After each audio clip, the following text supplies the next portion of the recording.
Chapter 1. Deputy Chief Wu Zhou from the emergency department woke up from unconsciousness, feeling someone patting him vigorously. Garrett, Garrett. The voice accompanied the relentless patting. Wu Zhou struggled to open his eyes, met with complete darkness. The person calling him didn't stop, patting in vain, then grabbing his shoulder, shaking him side to side. Garrett, wake up. How are you? Wu Zhou, pushed by the force, jerked his head, realizing he was face down, his face seemingly buried in the ground. Taking a breath, he sensed the overwhelming smell of blood, earth, and some peculiar odor he couldn't place. Cough, cough, cough. He reflexively arched his back, coughing violently. Amidst the coughs, he raged inwardly. Who positioned him like this? Don't they know an unconscious person shouldn't lie face down? Inhaling vomit can suffocate a person. They need to rehearse emergency procedures 10 times. No, make it 20. Wu Zhou's professional instincts kicked in, mentally reprimanding the unreliable nurses, interns, and resident doctors. After a tirade of thoughts, he coughed so hard, tears welled up, and he lifted his head, looking around, utterly stunned. Where's the operating light? Where's the surgical table? Where are the bustling doctors and nurses in their white gowns rushing around the hospital? The hospital itself? The surgical building was gone, and the laminar flow operating room vanished. In its place stood a low, decrepit house with a stone wall, thatched roof, and mud-filled crevices. A low circular mound at the base of the wall held an empty patch of mud, with a few wilted weeds. What on earth is this? Wasn't I in the emergency department saving lives? Wu Zhou's head buzzed, his body weakened, nearly collapsing on the spot. He only remembered tirelessly working from 9 in the morning till 4 a.m. just after completing a major emergency surgery, splenectomy, liver suturing, intestinal repairs. After finishing the hefty work with no signs of active bleeding, instructing the assistant to suture, the next thing he knew was darkness. Garrett, are you feeling better? Stiffly turning his head, Wu Zhou's pupils slowly adjusted. The person shaking him was a robust redhead with a prominent nose and deep-set eyes, the epitome of a Westerner, clad in a tattered linen vest, his muscular arms protruded, holding a bow. That vest, if you could call it clothing, seemed more like a rectangular piece of cloth folded and sewn with openings at the armpits with loose threads all over, almost unrecognizable from dirt. The only discernible feature was its incredibly sparse fabric, even inferior to the medical gauze in the operating room. Wu Zhou glanced down at himself. Same linen, same vest, same. Well, his shoes seemed to expose more toes than the other guys. In an instant, Wu Zhou felt his head spin, almost fainting right there. Why am I dumped here? I revived the casualties I rescued earlier. At least until I passed out, the vital signs were stable, the surgery was successful. Take me back. I need to join the major emergency rescue. Unfortunately, no deity seemed to hear his prayers. The major emergency rescue did arrive. A string of sharp cries erupted 10 steps away. Help, Captain, Captain, bad intestines are out. Instantly, Wu Zhou forgot all his complaints. Just like every time he heard a distress call, without a second thought, he sprinted towards the voices. I'm here.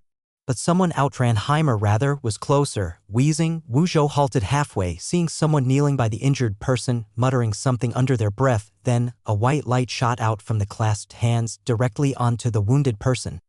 In the white light, the gaping wound visibly began to heal. Wu Zhou slammed on the brakes. What did I just witness? Time-lapse photography reveals how wounds heal. The influence of high-energy particle rays on wound healing? What kind of healing occurs instantly with a beam of light? Right, it's a healing spell. 2 sets of memories surged simultaneously. One belonged to Wu Zhou from countless novels, games, and animations he'd seen before, the other to the original occupant of this body.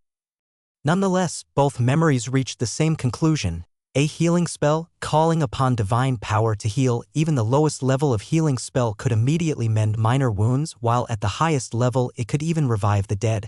So, the one casting this healing spell is a priest? Wu Zhou glanced quickly. Among them, the one praying on the ground was the best dressed. A light brown linen robe reaching the ground in front and covering the shins at the back, the neckline and cuffs neatly trimmed. A deep brown thread outlining the shape of a shield in the center. Looks like a higher rank of spellcaster. Wu Zhou silently quipped, shifting his focus to the injured. The wounded person was a sturdy man in his 30s or 40s, with brown hair, brown eyes, and a scruffy beard. His gear seemed better, with at least a piece of leather armor, but it couldn't protect him. The armor had a gaping hole in the abdomen, gushing fresh blood, with intestines spilling out. Comparatively, the bleeding on the arms and legs wasn't as severe. The injured man leaned against a tree stump, half-conscious. A young man, somewhat resembling the injured person, knelt beside him, trembling, gazing at the wound with hopeful eyes that ghastly, unevenly torn, squirming and retracting wound, seemingly ripped open by something, squirmed. Shrank, closed, the blood flow gradually slowing. Wu Zhou's eyes lit up. Healing spells in this world were indeed intriguing with immediate effects. If only he had this healing spell assisting him during surgery. Before he finished the thought, the white light disappeared. It only healed a small portion, leaving the abdominal wound with the intestines still exposed, now motionless. Wu Zhou. Priest. The young man by the injured person's side instantly paled, cupping the spilled intestines. He stared desperately at the priest for a moment, witnessing his efforts and chance, yet no light appeared from his hands. He couldn't hold back his shout, "Keep going. Please do it again. The captain's injury is severe. I can't." The priest, not much older than 15 or 16, flushed red, almost on the verge of tears, shouted at. His freckled face seemed to swell. "I'm just an apprentice. I can't save him." The young man's gaze turned swiftly despondent. He lowered his head, hands shaking, trying to push the injured person's intestines back in. "Don't move." Wu Zhou yelled. As the words escaped, he realized something was amiss. The language he spoke wasn't Chinese, nor English, nor any language he'd ever learned, yet inexplicably he could speak it. Even the earlier commotion, a language unknown to him, was understood perfectly. What's happening? Wu Zhou was bewildered. However, upon glancing at the injured person, he pushed his bewildered thoughts aside. Someone was hurt, and that signaled the emergency doctor to spring into action. Even if the sky fell, the ground collapsed, the sun exploded, or everyone crossed over, he had to complete the rescue and ensure the patient's safety first. He continued to shout, "Don't push it back in. Is there a clean bowl? No? Then hold it. Don't move." Here is the characters list. Your invaluable feedback and ratings mean the world to me. Please take a moment to rate this novel at Chapter 2. Garrett. The young man glanced up, his eyes meeting his. Ignoring him, Wu Zhou hurried to the injured person's side, swiftly scanning the area. No table, no stretcher, not a single thing he could use as an operating table, not even a slightly elevated platform. Desperate times call for desperate measures. Wu Zhou gritted his teeth. For a surgeon, anything below the waist was akin to a contaminated zone. Operating on the ground violated all sterile protocols, but in this dire setting, there was no room to fuss over sterility. Save the patient first. Worry about the rest later. As he observed, Wu Zhou began giving orders. "You. Come here, press here on his arm. Press firmly, don't let go, that's it. And here, on the leg, where I'm pressing, good, keep it tight. More pressure. You. Hold this spot. You. Get his clothes off.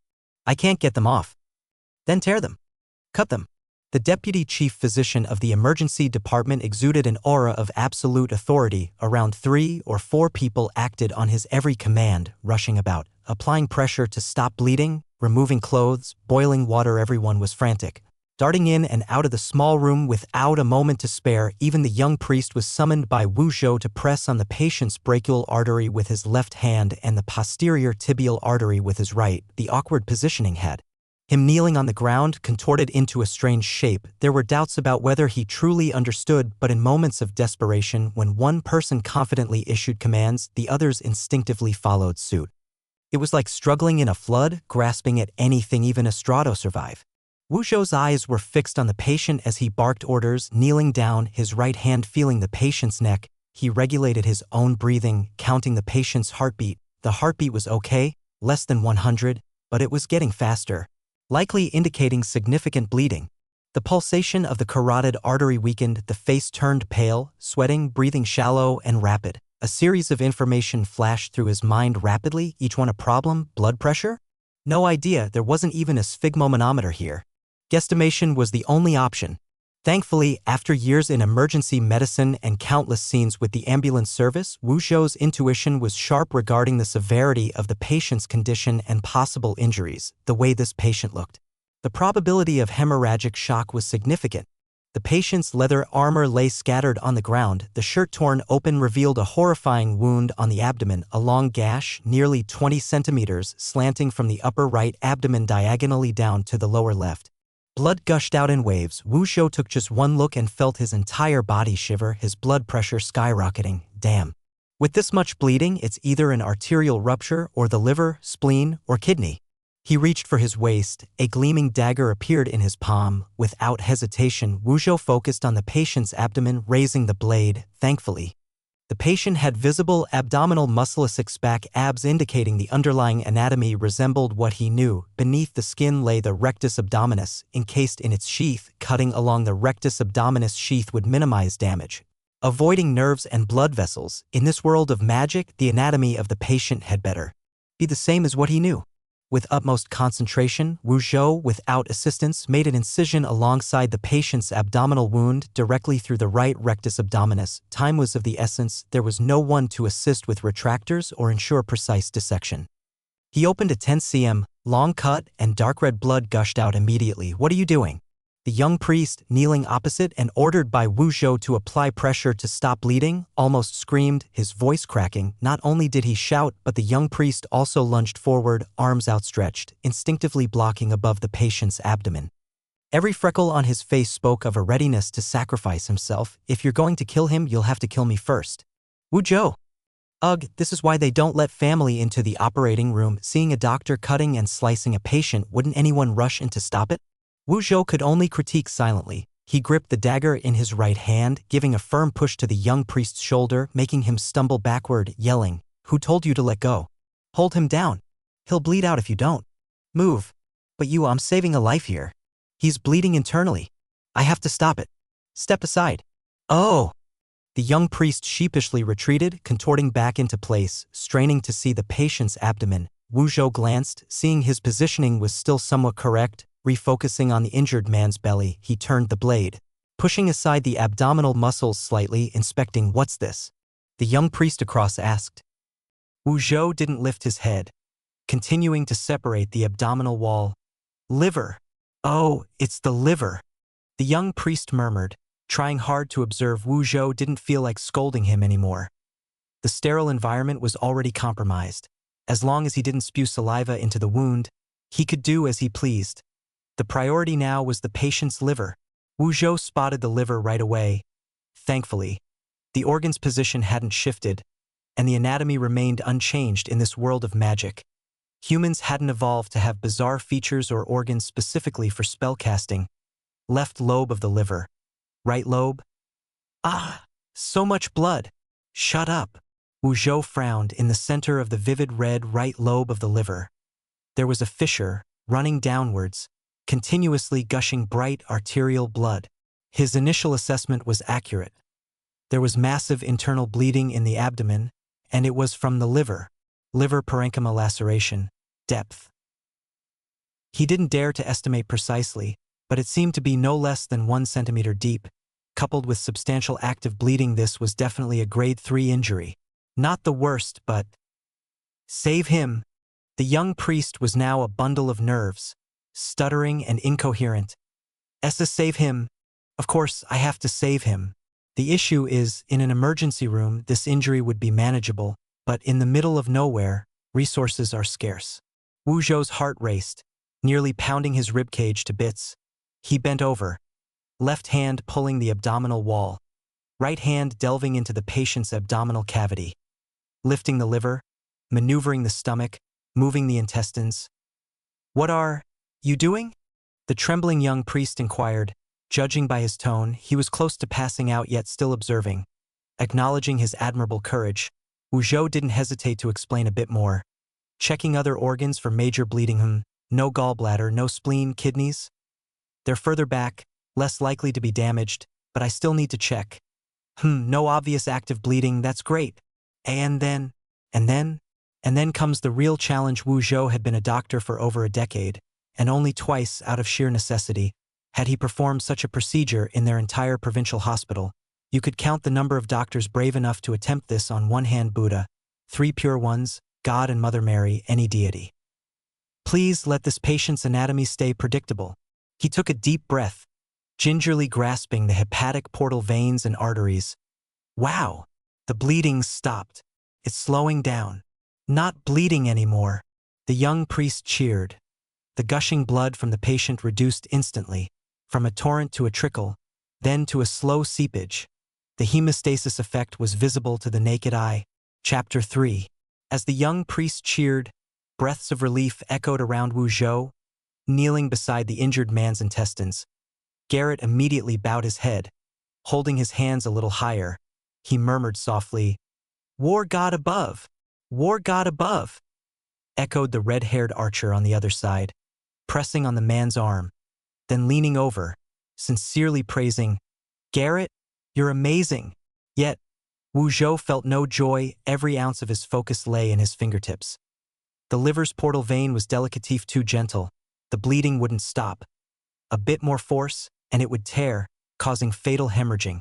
The precision required relied on the experience and intuition of a surgeon. And even if he managed to halt the bleeding temporarily, that was just the first step of a long journey ahead. Footsteps approached urgently from behind. A soldier dispatched by Wu Zhou to fetch water hurried past, muttering a prayer, "War god above," then hesitantly asked, "Garrett, will this be enough?" "Enough? Not a chance." Wu Zhou furrowed his brow. Under normal conditions, interrupting liver blood flow couldn't exceed 30 minutes, or the liver would inevitably die, meaning he had a 30-minute window to solve this. But he had nothing. No blood transfusions, no materials for packing wounds gauze, gelatin sponges, styptic powder, no sutures. He didn't even have a pair of forceps. Tremendous anxiety and fear surged. It was Wu Zhou's, belonging to the original inhabitant of this body. He raised his head, staring intensely at the young priest across from him, his eyes now bloodshot. "You!" he practically shouted. "Give me a healing spell. Direct it at this liver. Now!" The priest trembled at his outburst, his flushed face paled, freckles nearly transparent, an almost pitiful sight. In a voice on the verge of tears, he replied to Wu Zhou, I can't. I've used up my healing magic." "Then what do you have left?" "Only a vial of potion for minor injuries." "What in the world? A potion for minor injuries? That's not what he needs." Wu Zhou felt a myriad of criticisms ready to burst forth. Even if it were the head of their hospital or the chief nurse in the operating room, they would have been lectured on the spot. Stitch up the liver properly. For heaven's sake, does this healing potion meet GMP certification? Is there an FDA approval, or is it expired? He wanted surgical instruments, sutures, lidocaine for anesthesia at the very least. Give him a bottle of iodine for disinfection. In this emergency, in the wilderness with scarce supplies, he hadn't even washed his hands before reaching into the man's belly. Why did he end up with a potion for minor injuries? But a strange memory rushed in. A few rapid images flashed before his eyes. A small glass vial in his hand, a faint golden liquid inside, rapidly healing and vanishing wounds. Wu Zhou took a deep breath, clenching the liver with his right hand and spreading his left hand out. He spoke with determination. "Give it to me!" Perhaps it was his resolute tone, or maybe the others had no other option. The priest tentatively released the injured man's arm, checked the wound, found the bleeding had stopped significantly, and nervously rummaged in his pockets. After a moment, he handed over a small vial of healing potion. The vial was only 1.5 inches tall, as thick as a thumb, its glass body crystal clear. As Wu Zhou muttered, "Shouldn't this be in a brown bottle?" He bit off the cork and poured it directly onto the ruptured liver's surface. Then, the miraculous healing process unfolded once more. The torn liver gently undulated, tissue grew, fissures vanished, membranes crawled. Within a breath or two, lying in Wu Zhou's sight was a complete, unblemished liver. Wu Zhou cautiously eased his grip. The veins beneath his fingertips gently pulsed, the liver's surface visibly transitioning from pale to healthy red. Excellent. The blood vessels joined seamlessly. Blood flowed normally. This liver was alive. Wow! A small gasp arose. Amidst his busyness, Wu Zhou glanced up, seeing the young priest stretching his neck, eyes and mouth forming 3 round O shapes, staring in disbelief at the liver in his hands. "Can you really save someone like this?"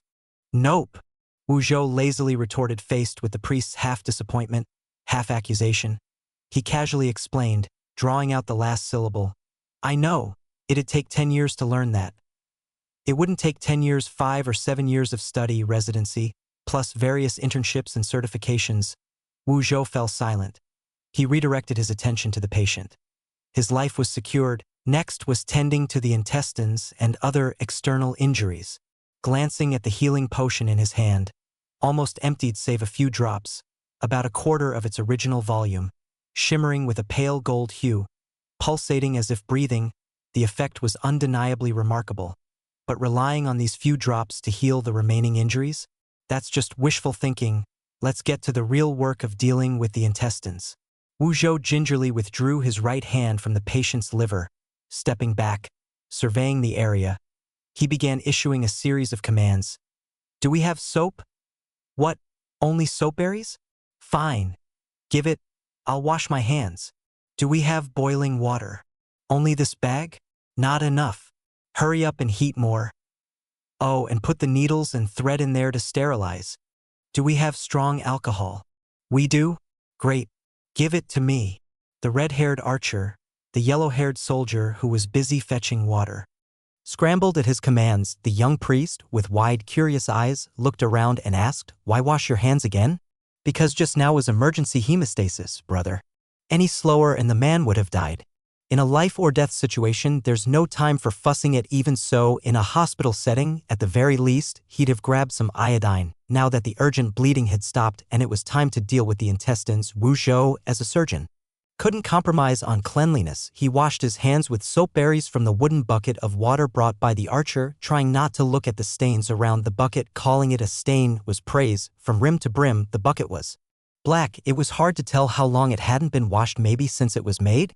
As for how much dirtier this water was compared to tap water and how many microorganisms lurked within, Wu Zhou didn't dare to think about it. Chapter 4. Following the standards of surgical scrubbing, Wu Zhou lathered his hands from fingertips to upper arms with clear water and soapberry, creating foam. Once finished, he cupped a strong liquor, meticulously rubbing his hands again, while scrubbing. He sighed inwardly. No running water, no antiseptic hand wash, no iodine or chlorhexidine. Cutting down 3 rounds of scrubbing to 2 was risky. In an emergency room, even the nurses in the operating room would criticize him if they saw. He wasn't sure if this liquor was strong enough. By its smell, it probably wasn't. Sterile gloves were out of the question. Whether the patient would get an infection was left to fate. Oh, and no antibiotics. No sulfa, no penicillin, no various cephalosporins. Using these bare hands to manipulate intestines, thinking about the risk of infection after closing the abdomen sent shivers down Wu Zhou's spine. This was an absolute gamble. But if the intestines were damaged, it would be a massive problem. Once intestinal contents leaked out, peritonitis, sepsis, various complications, any of which could be fatal in clinical practice. If the intestines weren't repaired before closing the abdomen, it would result in a medical accident, bringing severe condemnation to the gastrointestinal surgery department, choosing the lesser of 2 evils. Wu Zhou held his breath and started manipulating the intestines from the duodenum inch by inch. The bloody intestines slipped through his fingertips, and soon, a frantic vomiting sound echoed nearby. Ugh! The red-haired archer knelt on the ground, nearly burying his face in his own vomit. The young priest, pale-faced, tried hard not to look into the abdomen, lips tightly sealed, cheeks bulging. Then, with a thud like a water bucket dropping, the person fetching water also began to vomit. Vomit all you want, get used to it, Wu Zhou silently lamented, but as he looked up and noticed the patient was awake, panic set in. You're awake, hold him down. Quickly, hold him down. Damn it, waking up mid-surgery. No, there wasn't even mid-surgery. There had been no anesthesia from start to finish. And now the patient was awake. Don't move. Several soldiers vomit at the corners of their mouths, rushed to restrain the person. Frightened, the patient exerted tremendous force, struggling against a loss of at least 500 milliliters of blood. 3 people almost couldn't hold him down. Wu Zhou held a piece of empty intestine in his left hand, a piece of ileum in his right hand, drenched in cold sweat. Don't move. Don't move. No anesthesia was truly terrifying. If only someone could knock the patient out. That's a joke. If he were to cause an epidural hematoma, he wouldn't know how to treat it. Even explaining and comforting, it was hard to calm the patient down. Wu Zhou focused, examining the intestines inch by inch. Nothing, no damage in the jejunum, thank goodness. Next was the ileum, where it had slipped out earlier, the most dangerous part. A 5 cm, long laceration. Thankfully found. If it hadn't been noticed and the intestine retracted directly, Wu Zhou had already imagined a series of consequences: leakage of intestinal contents, suppuration, peritonitis, sepsis, until death. That's how it was in surgery if something wasn't found and sutured, even a minor overlook. There were no conditions to suture the intestine now. Fortunately, he had something else. Carefully, Wu Zhou inverted the bottle of mild wound treatment solution, dripping it onto the wound. 1 drop, 2 drops, Focused, the narrow wound began visibly healing, almost like a time-lapse effect. 1 centimeter, 2 centimeters. Stopped. Wu Zhou uncorked and shook the bottle again. Another drop. For heaven's sake, Buddha and all the unknown gods who provide healing solutions in this world, this wound had to heal. No, the solution had to be enough. Another centimeter, another drop, healed. Perfect. Wu Zhou breathed a sigh of relief and continued the examination. Fortunately, the remaining part of the ileum, the cecum, and the colon further down showed no damage. As for the rectum, it probably wouldn't be affected at such a low position. No need to manipulate it. Rinse. Close the abdomen. Oh right, there's number 37 degrees Celsius saline solution here. He had to make it himself. Is the water boiling? Not yet. Look at this, it's just so challenging. Helpless, he should be grateful for this ramshackle place, having the means to boil water and find some salt, right? Wu Shou took a deep breath, another, and a third, holding both hands flat in front of his chest in an awkward posture. He waited eagerly until the water in the pot boiled, then he began live instructions. Guiding his teammates on how to prepare the saline solution. Pour the boiling water into the cold water. Don't pour too much. Taste it. No, don't drink directly, pour some out. Drink it when it's the same temperature as your mouth, neither hot nor cold. Alright, now add the salt in. Not too much, a pile the size of the first joint of your thumb. Crush it, throw it in, shake it. Taste it again, it should taste salty but not bitter. Come, let me taste again. Why it's salt? Finally recovering from the vomiting, the young priest's freckled face seemed a bit dimmer, but his eyes were still bright. Hearing him ask, Wu Zhou blurted out without thinking, saline solution doesn't hurt when washing wounds. What solution? Why doesn't it hurt? Wu Zhou. Oh no, he slipped up. People in this world don't know what a saline solution is. And why it doesn't hurt. Does he need to give a live physiology class from cell osmotic pressure to nerve conduction? Cough, a saline solution is just salt water like the saltiness of your blood. When your blood flows over your own wound, does it hurt much? But salt is very expensive. Seriously? Salt is expensive? Wu Zhou sweated profusely. In clinical practice, one of the most widely used items was saline solution. It was used for wound cleaning, flushing various catheters, and pre-closure rinses. Everyone simply poured it down without a second thought, and now they're saying salt is expensive. He turned and looked at the scattered stone walls, thatched roofs, the rickety house. Well, salt really was expensive here. Even if it's expensive, we have to use it. Using a diluted solution will lead to poor wound recovery. If using fresh water, the osmotic pressure would be too low, causing cells to die, leading to ion imbalances or something else. These people haven't heard of cells and ions, have they? The young priest seemed thoughtful. Suddenly, a loud cough sounded nearby. Cough. Garrett, the saline is ready. Chapter 5. Saline ready? Wu Shou turned, spotting a rough, calloused hand holding a wooden bowl out to him. The warrior's hands were covered in old calluses, stubbornly harboring deep black stains in the nail crevices, impossible to wash away even with deliberate effort. The black-yellow thumb was still hooked on the rim of the bowl, nails deeply embedded in the water. Wu Shou felt his stomach churn at just one glance, but in this ramshackle place, finding something else to hold physiological saline? No chance. This thatched house, barrels so dirty you couldn't see their original color aside from wooden bowls, there probably wasn't anything else. Wu Shou took a sip of the saline, tasted it, and felt a river of sadness surge within. In the wilderness without ready-made physiological saline, it's just pitiful, boiling water, mixing it with cold boiled water, adding salt right there and then trying to calculate how much salt to add on the spot.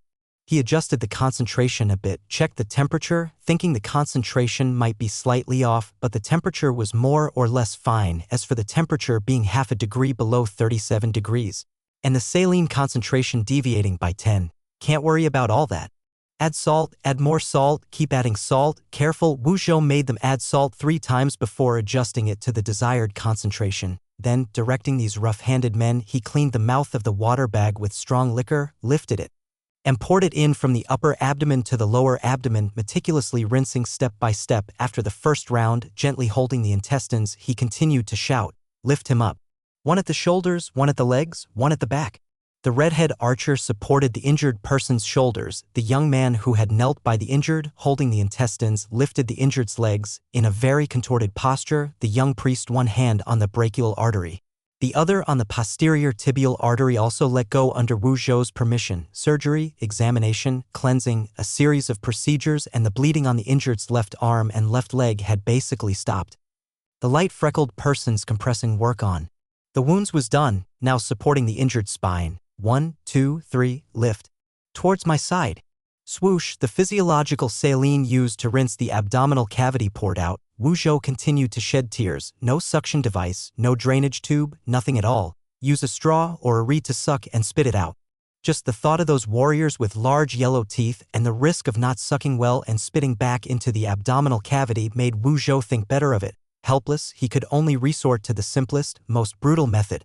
After rinsing the abdominal cavity, lift the person and pour the water out. The water was mostly drained, and Wu Zhou carefully checked one last time. Luckily, there were no places bleeding or, in Wu Zhou's usual terms, no active bleeding. Finally relieved, he straightened up slightly and reached out to the side. Suture. No response, no forceps, no needles, no smiling-eyed surgical nurse gently patting the instruments into his hand. Wu Zhou.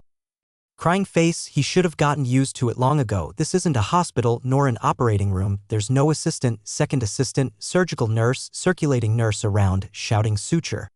And not a single person around who understands what he means. Give me the needle and thread. Ha! Oh! The freckled young priest jumped up, rustling, starting to search his pockets. Wu Zhou's eyes brightened. Originally, he thought, even though this thatched house was run down, it should at least have a needle and thread. Who knew this freckled person actually had them? That's nice. The priest's status should have better things. No, wait. What's this junk? A sewing needle? No, given its length and thickness, it's more like a quilting needle. And it's bent. Bent. Bent while sewing clothes. And this thread. This thread. Not asking for antibacterial thread or knotless thread, but this linen thread, so rough and bumpy. What's the deal? Forget it. Can't expect too much from this rundown place. Wu Zhou tried to console himself and swiftly stitched the abdominal wall with the needle, moving as fast as possible, stitching without absorbable thread, without silk thread. Only with the most inferior linen thread and the needle for sewing clothes. Straight. Without forceps, without a curved needle, jabbing into the flesh with a sewing needle he held. Only those who sew would truly understand the feeling. He focused, held his breath, and patiently stitched layer by layer, peritoneum, superficial fascia, skin, and subcutaneous tissue, meticulously completing 3 layers of suturing. Tying the final knot, he collapsed backward, utterly exhausted. Bandage him up. Not even someone helping wipe his sweat. Sadness, no one wiping his sweat during the surgery, but at least there were people to take care of him after it. As Wu Zhou lay down, immediately 5 or 6 hands reached out to support him. The warriors who had been made to hustle without a word, all rushed up. Chattering, "Little Garrett, you're amazing. Little Garrett, when did you learn this? Little Garrett." Wu Zhou. His exhausted brain turned and turned, finally fitting a memory into his mind. Yes, those people were calling him. His name was Garrett Nordmark, a new recruit in the city guard. Today, he was out of the city on patrol with the squad, escorting the priest John, the freckled one, back home to visit family. The injured person he just treated was their squad leader, Uncle Karen, who had been taking care of him. When Uncle Karen got injured, the one kneeling and holding the intestines was his nephew Raymond, the spearman, the red-haired archer, Tom, and the shield warrior, Valley, who had been sent off to boil water earlier. Altogether, this formed the entire squad. So, I've crossed over?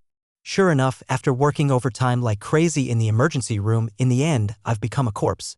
Endured through internships, endured through residency, never thought that, at the stage of a deputy chief physician, I'd still fall.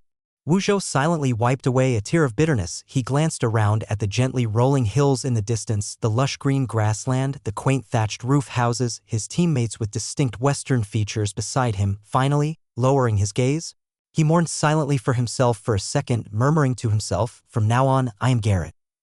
As Garrett lifted his gaze again, he saw a row of several warriors, and a priest, all staring at him intently, clearly. Everyone was surprised and curious about how he suddenly became skilled at performing a surgery. Garrett. How do I explain this? Can I tell them that I have the skill because of 12 years of primary and secondary education, 7 years of undergrad and postgrad studies, and years of clinical practice from my previous life? If I dare say that, I'll probably get burned at the stake. There's a priest on site who witnessed everything and can report it to the church when he returns. I can't hide it even if I wanted to. At the moment when he was envisioning the religious court and was about to imagine the 10 tortures, a worried question interrupted his thoughts and saved him from the fire and water. Little Garrett, Captain, will he survive? Chapter 6. Will he survive? Garrett Nordmark paused, then, a rush of memories belonging to his previous self flooded his mind like a tidal wave. His younger self knelt before a man's body, crying bitterly. Uncle Karen knelt beside, holding him tightly, reassuring. Little Garrett, don't be afraid. Uncle will take care of you, won't let anyone bully you. His hands gripped a short wooden sword, swinging it fiercely. Uncle Karen held a sword opposite, voice stern, your stance is wrong. Again. His huddled in a small cabin, gnawing on hard-to-swallow black bread. Uncle Karen pushed the door open, dragging him away. Little Garrett. Come to Uncle's house. Aunt Eileen has made stew. That was Uncle Karen, who had cared for me after my father's death. Garrett glanced at Uncle Karen's pale face, unable to speak for a moment. Subconsciously, he clasped his hands in front of his chest. Assuming a posture akin to prayer or the gesture one makes before surgery to avoid recontamination. I don't know, he murmured softly, I don't know.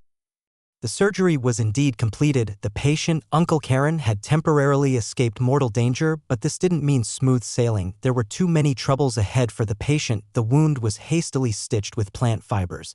No antibiotics, no blood transfusion, and without even washing his hands, he delved into the patient's liver. Besides the healed liver, the entire operation, to Wu Zhou's eyes, was merely child's play in their hospital.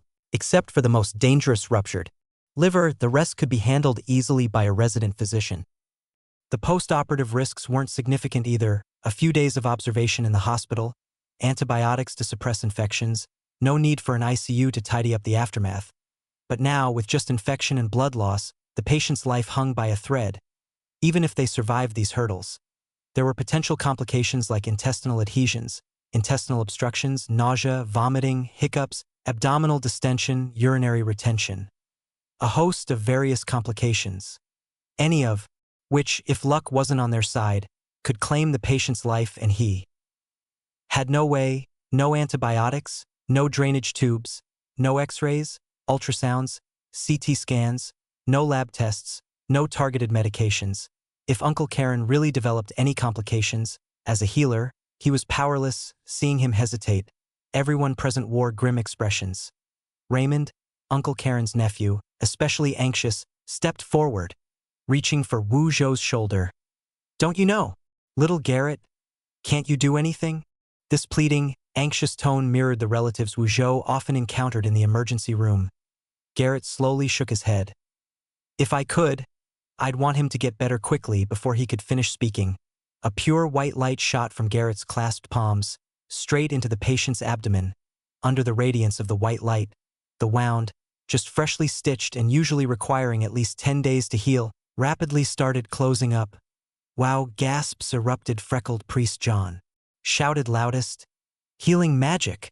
It's healing magic! Garrett, can you perform healing magic?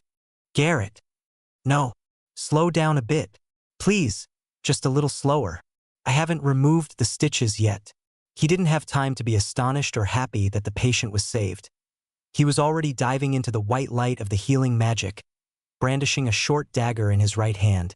He began picking at the protruding plant fibers with his left. Remove the stitches. Remove them quickly while the wound just healed and the white light hasn't faded yet. Leaving them there could risk infection since the stitches are taking up space. Remove them, quickly, before the wound becomes solid. Not only to ease the patient's suffering, but the remnants of the healing magic might still offer some help. Garrett focused, his hands working at their fastest, the right blade flicked, the left thumb and forefinger picked, hands coordinating so swiftly above the patient's abdomen. The emergency department was always a place where one fought death. Stitching spleens, livers, blood vessels, all were rapid actions.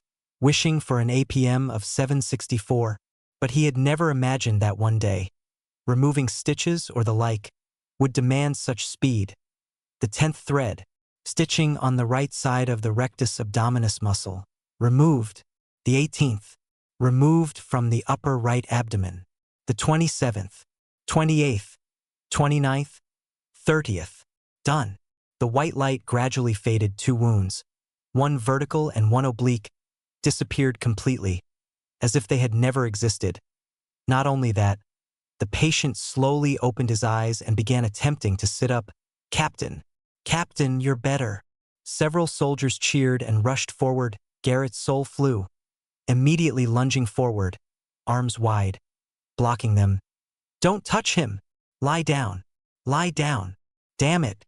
The surface has healed. But who knows about the inside? I've sewn 3 layers on the abdominal wall alone. The innermost fascia and the peritoneum inside, who knows if they've healed. If this sudden movement tears the incision, not to mention the injured rectus abdominis. The torn omentum I haven't sewn yet. Everywhere is damaged. Whether they've healed, Wu Zhou had no clue. And in this wilderness, there's no MRI to check. Even if it wasn't the wilderness, there's nowhere to go. He's traveled. He's traveled. Pressing down, Uncle Karen, though entirely defenseless, collapsed back with a thud. He lay down, but his head lifted forcibly, staring straight, eyes full of shock. Little Garrett, you? Garrett's heart raced, empathizing. Anyone who suddenly sees a child they've watched grow up, suddenly slicing open flesh, sewing skin with a needle, would be shocked. But how could he explain? Ignore it? Pretend ignorance? This was Uncle Karen, who had cared for his former self after his father's death. Somehow, an explanation was necessary to reassure him. Garrett's head buzzed as if embedded with a hard drive spinning at 7,200 rotations per minute, retrieving information, organizing data in haste. Amidst the chaos, an abnormal piece of information, bold, highlighted, resolutely topped his mind. Right, the white light that just shot from his palm, accelerating the healing process. Exactly the same as the healing magic released by the young priest earlier. Healing magic, divine magic backed by a god. The god told him to do so. The logic was flawless, perfect. Garrett blurted out, Uncle Karen, don't worry, to receive divine guidance. Chapter 7. God's Revelation? Captain Karen's eyes lit up instantly. The earlier healing spell had really boosted his spirits, coupled with the excitement from the good news. His pale face, drained from blood loss, even bloomed with faint shades of red. God's revelation? That's fantastic, young Garrett. Garrett felt a warmth in his heart. He understood why Uncle Karen was so thrilled. Becoming a religious figure, even the most basic one, meant a leap in social standing for an ordinary soldier like his original self in the city guard, from a commoner. Directly stepping into the middle class, the most evident comparison? Look at their rough linen capes compared to the fine linen robes with small freckles, not to mention gaining God's revelation without going through the church's teaching. Saint. Chosen one. Favored by God. A direct path to the skies lay right in front of them. For others, good fortune. Some in this world would be envious, some indifferent, but this Uncle Karen, genuinely happy for the owner of this body, the child he watched grow up. Garrett's heart felt soft, warm. And he replied with a smile. However, his smile froze the next moment because, right after Uncle Karen's joy, he immediately asked, which God? Garrett, right, which God? By rights, his healing abilities should belong to the healing god, so, Shenong Bien Ke, Huatua? None of them seemed quite right. All these figures had Western faces. Bringing a Chinese god here would seem odd. Or Apollo? Asclepius? Hippocrates? No, this is a different realm, and there are native gods here. Which god would be easier to approach? Who wouldn't strike me down if I invoke them without due reverence? Time is short, the demand is high. Which god should be blamed? Waiting online, quite urgent. The new version of Garrett Nordmark swiftly combed through the original host's memories. There were a few temples in Heartland City, a temple of the war god, a temple of the spring goddess, the god of nature. Wait, was there no temple for the god of nature? As for the roles these gods played, which god had a better temperament? What were the religious practitioners like? Darn it, why can't I remember? The only thing he felt was a throbbing ache in his head. Garrett instinctively reached back, feeling a lump on the back of his head, a bit moist, like blood. His breath hitched suddenly, thumping wildly. Head injury. Amnesia. Right, before I passed out, what happened? Why can't I remember? Is this retrograde amnesia caused by a concussion? Could there be bleeding in my brain? Will I pass out again after a day, 3 days, or maybe 2 weeks, experiencing headaches, nausea, vomiting, hemiplegia? There's no CT scan in this darn place. Calm down. Garrett forced himself to stop spiraling. Since I've crossed over, I can't possibly be that unlucky. Not remembering is probably due to the memories not fully integrating, not a retrograde amnesia caused by head trauma. Whoever crosses over would not be floored by the original host's injuries. Even if a bullet went through my skull, I'd heal, let alone a bump on my head. Garrett struggled to reassure himself. He tightly shut his eyes, rapidly searching through the fragmented, yet to be fully merged memories. He racked his brain, only to find snippets. No way. Worshipping gods is something only the wealthy and idle can afford. The original host? A poor person barely went to worship a couple of times a year, each time standing in the bustling crowd outside the temple trying to catch a glimpse of the priest's robes, whether witnessing divine arts or not, that was left to chance.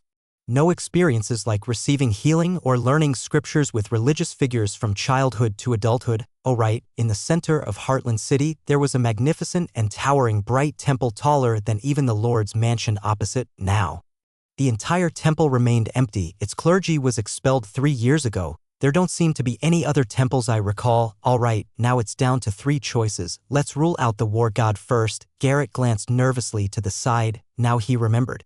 The young priest John was from the temple of the war god. The shield embroidered on his robes was a simplified emblem of the war god's temple, specifically for junior priests. Lying in front of one's subordinate felt like immense psychological pressure to Garrett. Moreover, the god of war, well, sounded like a god of fighting and aggression. Even their religious practitioners seemed confrontational. Can't afford to mess with them. If they find out I lied, the entire temple's priests with their warriors might just shred me into pieces? Then let's give up on the spring goddess. It sounds like a weak deity, incapable of significant power and destined to stay stagnant. No future by associating with her. That leaves only the god of nature. Great, it feels like the religious role is extensive and has a high ceiling. In many web novels Garrett read in Wu Continent, the god of nature seemed to be a major deity. Garrett's gaze was resolute, without hesitation. The god of nature. The god of nature. Captain Karen's fiery gaze dimmed slightly. Around Wu Continent, Raymond, the archer Tom, the shield warrior Valley, along with the freckled young priest John, sighs of disappointment echoed one after another. Garrett's heart skipped a beat. He knew this look all too well. In his past life, whenever he made a choice that wasn't as good, yet was his current limit, he'd see similar looks from others, from mentors, mothers, ex-girlfriends. Not continuing with your PhD? Well, your family situation is indeed challenging. Then let it be like this. Emergency department. Staying at Province 1 hospital is indeed challenging. If it's emergency, then emergency it is. Going to aid in Africa for a year? Just to quickly become an associate director. Fine, it's up to you. It seems like the god of nature isn't the best choice. Can I still change and say it's the god of war? Or maybe the spring goddess? He pondered for a moment and missed the opportunity to change his mind. After a moment of disappointment in Captain Karen's eyes, he immediately clasped his hands in front of his chest, murmuring in prayer, "Thank you for the grace of the god of nature. Thank you for the grace of the god of nature." Around Garrett, a group of warriors, regardless of their beliefs, echoed in prayer. Even the freckled young priest bowed solemnly, showing respect to the god of nature. Garrett fell silent. A word spoken is like a horse that's hard to retrieve. I said it's the god of nature, and I can't just switch which gods or people. Setting the trap is satisfying for a moment, but filling it turns into a funeral pyre. He'd better think about how to continue dealing with the god of nature, reaping benefits without being found out. Just as he was thinking this, the group finished their prayers, lifting their heads, their gazes fixated on him. Captain Karen's nephew, Raymond, took the lead in asking, "Garrett, what do we do next? Do we continue forward?" Garrett snapped out of it suddenly. He swiftly looked around. Apart from Captain Karen, weakened and resting, the freckled youth minding his own business with the group, the others Captain Karen's nephew Raymond, the archer Tom, the shield warrior Valiel were eagerly waiting, hope evident in their eyes. It seemed that whether to proceed or halt, to move forward or return, depended on his word. This can't be happening. This god's revelation of mine. It's fake. Chapter 8. Someone asked him what to do next. A group of people awaited his decision. Garrett glanced left and right, finally realizing one thing. His status had changed. He was a healer, a spellcaster, one blessed by the god of nature. The position of a spellcaster had always been higher than that of a warrior, especially in the absence of the captain. It was natural for him to take the lead and make decisions for the group. What? He was still a youth, inexperienced, clueless? What was the blessing of the god of nature for? Couldn't they just infuse wisdom into him? Garrett was at a loss, not to mention that this blessing was false, a pretense he had just crossed over, hadn't even integrated the memories of the original owner completely. Ask him whether to move forward or retreat. He had no idea. Amidst the expectant gazes of his teammates, Garrett began doubting life. The 3 questions of a soul transmigrator. Who am I? Where am I? What happened? He had only resolved the first one. As for the second and third questions, having just saved someone, could they give him some time to organize his memories? Turns out he didn't need to sort them out himself. Big brother Raymond hurriedly asked, "Normally, We're part of the city guard and should complete a patrol before returning, but the captain got injured and there's trouble here." His dark arm gestured outward. Garrett followed the arm's direction, observing the chaotic mud, splattered blood, the clear remnants of the recent fight. He blurted out, "What just happened?" "You don't know." Raymond was astonished. Garrett inwardly cursed, "Oh no," immediately clutching his head. I have a headache." He didn't even need to feign this painful expression. Pressing slightly on the lump at the back of his head with his fingers, it immediately intensified, causing his facial features to scrunch up. Squatting down, he continued, "I hit my head just now. I can't remember." Raymond rushed over to assist him, curled up on the ground, eyes shut tight. Garrett's mind raced through fragmented memories, worsening his headache. Their patrol reached a farmhouse after a day and a half. Before getting close, they noticed chaos outside. Two wild dogs tearing at something. Captain Karen led the charge to scare off the dogs and investigate inside. Almost immediately, sounds of struggle and screams erupted. In moments, a dark figure bolted out of the house. Someone attempted to intervene but was flung aside, hitting something and blacking out. What injured the captain?"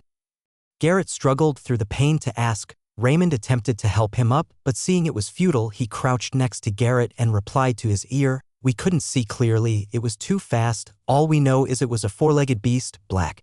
"Is that so?" Garrett muttered. Others chimed in. "Yeah, huge and ferocious. It's this tall," gesturing like a cat. "Don't joke, cats aren't that big. Maybe a leopard?" "Black leopard. It looked like a cat." "Yeah, that thing scratched me." Even Captain Karen weakly spoke. Garrett nodded, still crouched, contemplating. Maybe it was indeed a feline. Reflecting on the diagonal gash across Captain Karen's abdomen, he silently rejoiced. A feline would be better. The likelihood of rabies was smaller compared to the stray dogs they had driven away. There was no rabies vaccine in this otherworldly place. If infected, they'd have to rely on fate. Moreover, since it was a wild animal, there was no need to pursue it. The priority was finding a place for the injured to rest. Where to go? Looking around, Garrett struggled to stand and headed towards a nearby thatched hut, wanting to check the conditions inside. Pushing open the door, a makeshift one with 4 sticks and a pile of twigs formed into a Fremide, bent down and peeked inside. One glance and an immediate retreat. Damn it. I shouldn't have expected much from this kind of house. Garrett's face scrunched up. The house was too short to enter standing upright, which he could overlook. It was narrow, less than 20 square feet, something he had mentally prepared for, but within this dilapidated hut, there wasn't even a bed. In the center of the room, a circular pit was lined with stones on the muddy floor, emitting smoke as a newly lit fire crackled. Puffs of smoke intermittently rose, assaulting their faces and causing tears. Amidst the flickering flames, on the left against the wall, lay several hay forks, 2 sacks piled in a corner, one almost deflated, the other bulging on the right. A raised platform of earth cluttered with sheepskins and burlap, presumably the owner's sleeping area. This place for nursing injuries. It might worsen rather than heal. We need to leave. Garrett retreated outside, taking a few deep breaths, calling out to his comrades. "Lift the captain, we're leaving." "No need. I can walk on my own." Karen, the captain, wanted to struggle up upon hearing this. Garrett rushed over and held him down. "Uncle Karen, lie down. Don't get up. Bring that spear over. Make a makeshift stretcher with a stick. We'll carry him." Everyone pitched in. Being warriors, they had some idea of making a stretcher. A readily available spear was used, and a nearby small tree was cut down. Grass ropes were tied, creating a platform to carry the captain. His torn armor, ripped clothes hastily covered his body, and they started moving. Garrett also tried to join the stretcher team, but before he could reach out, a red-haired archer named Tom pushed him away, carrying a spear in one hand and a stick in the other. Turning his head to grin at him, "Young Garrett, leave the heavy lifting to us. You just follow along." "Garrett, I remember now. You were the one who knocked the original body down, causing them to hit a tree, and that's when I crossed over. If I hadn't reacted quickly and steadied myself, would I have transmigrated again?" However, his retorts had to be swallowed. The surrounding comrades laughed heartily, approving of the archer's actions. "That's right, young Garrett. Leave the heavy work to us. You're a healer. TSK. In a few days, we'll have to call you Lord Garrett." The spearman Raymond patted his shoulder, snatching his waist knife. The archer Tom and spearman formed the front and back of the stretcher, lifting it. Shield warrior Vala grabbed Garrett's pack and slung it over his shoulder. By the time Garrett regained his senses, he was empty-handed, walking effortlessly in the center of the group without tasks or carrying anything. He just had to stay calm, following the team. Garrett even wondered if he twisted his ankle now or declared himself unable to walk. Would these warriors fashion a sling and carry him? Is this how spellcasters are treated? Chapter 9. They had been patrolling outside the city for a day and a half, and it didn't seem appropriate to turn back now. Luckily, according to Garrett Nordmark's memories, there was a large farm about a dozen miles away. The group lifted the stretcher and continued forward. When they left the farmhouse, Garrett noticed something concerning: a shallow grave with most of the body exposed, hastily buried and torn apart by wild dogs. They were ill-prepared and hurried, unable to address it. Then, after crossing a mountain ridge, they took a break to rest and drink water. Captain Karen propped himself up from the stretcher and asked, "Little Garrett, can I have some water?" Garrett knew it would be this way. If it were the past, before and after abdominal surgery, he'd educate the patient and family on various aspects. But here, all normal procedures were disrupted, and it was only him rolling up his sleeves. "No, you can't eat now. You can't drink either, even if you're thirsty." "When can I drink water then?" Garrett remained silent. According to standard practice, after 2 to 3 days post-surgery, once the gastrointestinal tract resumes movement and gas is passed, one can start with liquids. However, the surgery just performed had not involved anesthesia throughout, and although the intestines were damaged, the healing potion applied had quickly rectified it. So, how long until the gut starts moving again? Surgery books, physiology, numerous academic papers, guidelines from European and American societies for enteral and parenteral nutrition, each edition.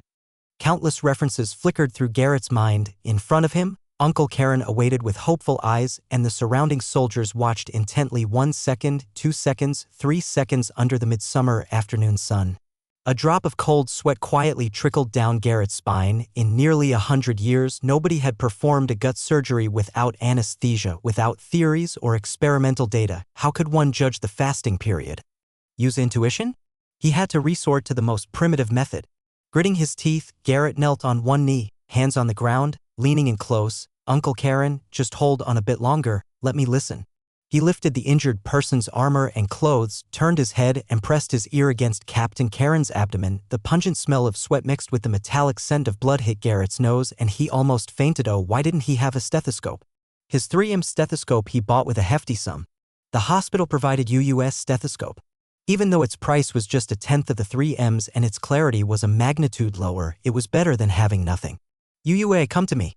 I won't look down on you again. If not that, even a potato chip tube would do. Can't publish top-tier journals, but at least I could use it as a makeshift stethoscope." On the first day in this world, tears streamed down Garrett's face countless times. The sorrow was immense. He had to suppress it while consoling the wounded. "Uncle Karen, don't worry. When your gut gurgles, that's when you can have some water. What about food?" "No, that's not possible. Really not possible." "Hold on a bit more. Once you're better, I'll personally cook something tasty for you." "Little Garrett, are you trying to poison me?" Captain Karen burst into laughter. Garrett remained silent. "Don't look down on me. Just because the previous host couldn't cook doesn't mean I can. I'll find a chance to prove myself." However, that chance wouldn't come now. Garrett held his breath, trying to listen but couldn't hear the gurgle of the intestines. He stood up, panting heavily, and reassured the patient, "Uncle Karen, you still can't drink water now. Hold on a bit longer. I reckon it'll be 2 or 3 days at most. If you're really thirsty, here, use this cloth to moisten your lips." After resting, they resumed their journey. Delayed by battle and healing, they arrived at the farm for the night. The sky already dark. Following the group out of the woods, they noticed the farmyard lit up brightly, an oddity compared to the humble surroundings. "Strange, so many lights." Vala, the shield soldier leading, murmured as they approached. They all realized the discrepancy. The opulent carriage parked in the farm's threshing ground, contrasting with the rustic environment. A dark walnut carriage, adorned with daffodil-shaped silver ornaments on the sides and rear, at the center of the pedals.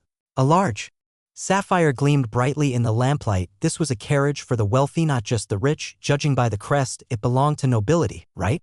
Garrett immediately steered the squad away. Young priest John, also of common birth, having just become a priest's apprentice, didn't want any unnecessary trouble with nobles. They followed the group, avoiding the main entrance, and remained silent. The farm was quite sizable, composed of several buildings forming a low and irregular structure. A fence surrounded the houses made of pointed wooden stakes planted closely together, emphasizing defense. The squad circled around to the back gate.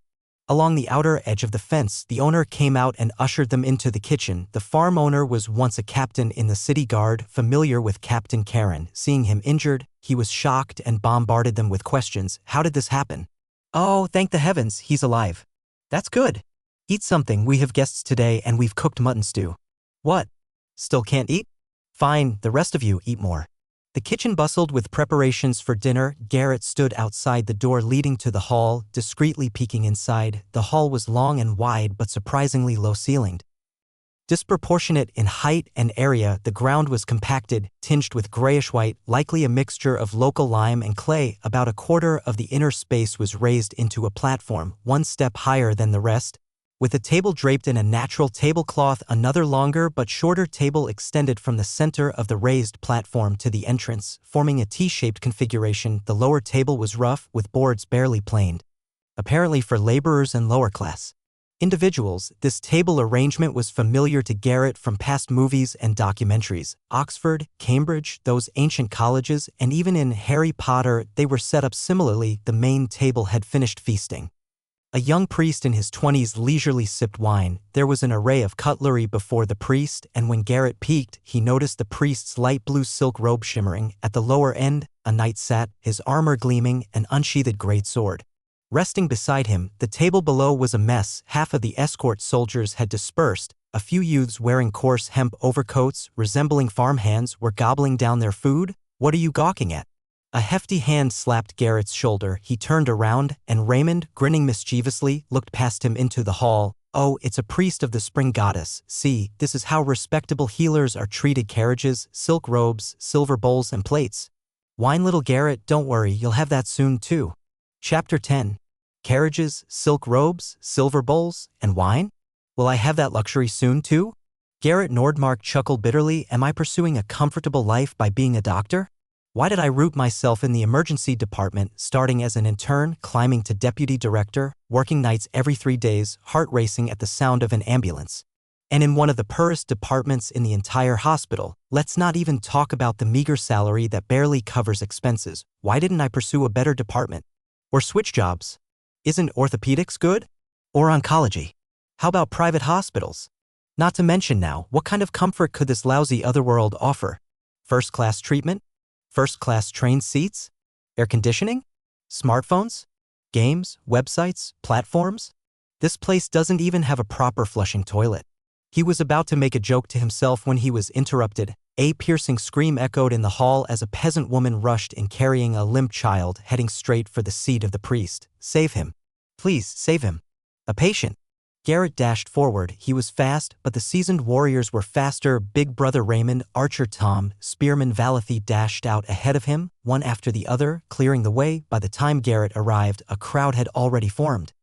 The young priest stood there, hands clasped in front of his chest, chanting softly as a pure white light descended silently over the child lying in the peasant woman's arms. No response. The 7- or 8-year-old boy lay limp, showing no signs of improvement. As the white light descended, the child strained and gasped for air. The harsh, hollow wheezing, clearly audible even through the crowd, reached Garrett's ears. In an instant, a chill ran down Garrett's spine. Wheezing. It was a wheezing sound. The sound was so loud, audible even through the crowd. The patient's condition must be dire. He pushed through the crowd. Just as he peered in, he saw the boy's face turning purple, limbs flailing, with the movement of the child gasping for air, the skin above and below the collarbones and at the base of the neck concaved, retraction of the sternocleidomastoid, suprasternal and intercostal spaces. All 3 signs were present. Soft tissue retraction during inhalation. Not to mention the unmistakable wheezing sound. It was an airway blockage, at least 3rd degree. No, judging by the child's condition, it was already a 4th degree blockage. The child was already starting to suffocate. Without effective treatment, he would die from lack of oxygen in a few minutes. Healing magic had no effect, much to the surprise of the priest. He knelt down, carefully observing the struggling child, and began chanting again.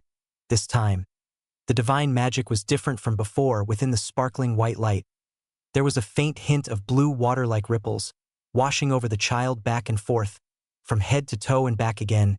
It's a detoxification spell, Garrett heard someone nearby say, but even the detoxification spell remained ineffective. The boy's struggles weakened, drenched in sweat. Even the wheezing sound grew fainter. The child, whose airway was blocked, had lost the strength to breathe. Garrett couldn't wait any longer.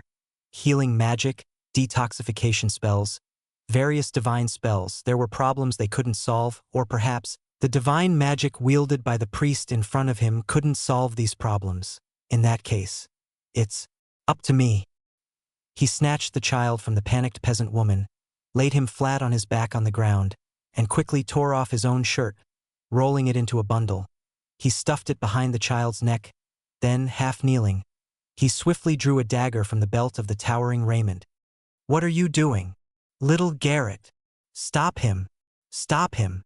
Shouts erupted from all directions. Without lifting his head, Garrett's left hand landed in the center of the boy's neck. Slightly below, gently feeling around, here's the thyroid cartilage, and here's the cricoid cartilage. Despite the child's smaller size and shorter neck, lacking an Adam's apple, it was just a matter of locating them. Nothing he couldn't handle. After parting his index and middle fingers, stabilizing the skin on both sides of the cricothyroid membrane, his right hand gripped the dagger, aiming downward vertically, and pierced it in. The peasant woman's scream and the fresh blood gushing from the child's neck erupted simultaneously. "Don't rush over. Don't rush over." Garrett focused on the struggling child, feeling the sensation of the dagger penetrating. "Don't rush over at this critical moment. Just give me a second. Really, I just need a second." He exerted a little force. The dagger tip sank down, paused slightly. Then a faint sense of emptiness spread to his hand clearly. The dagger had pierced the cricothyroid membrane, reaching the airway without hesitation. Wuzhou pulled out the dagger with a flick. A hissing airflow emerged. Garrett relaxed his whole body. The cricothyrotomy was successful. The airway was open. The emergency treatment was a success. This child, teetering on the edge of suffocation and death, had been pulled back by him as he relaxed. A flash of white light suddenly crossed his vision before he could make sense of it. A sharp pain struck his chest, and he involuntarily flew backward, rolling several times. He tumbled from the platform, all the way down to the ground below. It was an extremely embarrassing tumble. Not only were his shoulders, legs, elbows, and knees burning with pain, but he also lost one of his shoes. Garrett propped himself up, dazed, and saw the knight who had been sitting next to the priest, raising his sword, standing by the child, with one foot just withdrawn. "Did he kick me down?" About to inquire, Garrett glanced sideways and saw the priest bending down, murmuring softly. The pale blue priestly robe rippled in the candlelight, his clear eyes fixed on the child, entirely focused. "Don't move!" Garrett shouted. The priest paid no attention, his lips moving silently, a glimmer of white light ready to burst forth from his fingertips. Frantic, Garrett grabbed the shoe on the ground and hurled it with all his might. Crack! The shoe flew, missing the priest's robe, but the priest was alarmed. Taking a step back, the white light at his fingertips fading out. The knight beside him wore a furious expression, lifting the sheathed sword again, aiming it straight at Garrett. "You!" The knight's angry shout prompted the soldiers brought by the temple at the long table to jump up. These individuals were much stronger than city guards. With just a glance, Garrett found his arm twisted and forcefully pressed onto the ground. The knight approached slowly, unfazed by him. Garrett strained to extend his neck, shouting loudly past the knight's legs toward the priest. "Don't heal! Do you want the child to suffocate? What did you say? What did you say?" Two voices, speaking differently. The priest was puzzled. The knight demanded angrily. Garrett strained to raise his head, shouting again. "His airway is blocked. Cut a hole in his neck to help him breathe. If you heal that hole, won't he suffocate again?" The priest hesitated, bending down. He carefully observed the struggling child on the high platform. Seeing the child's complexion return from purple to normal, he muttered softly, "That makes sense. Release him." Collection growth is so slow. Crying face. Please bookmark. Recommend. Become a member.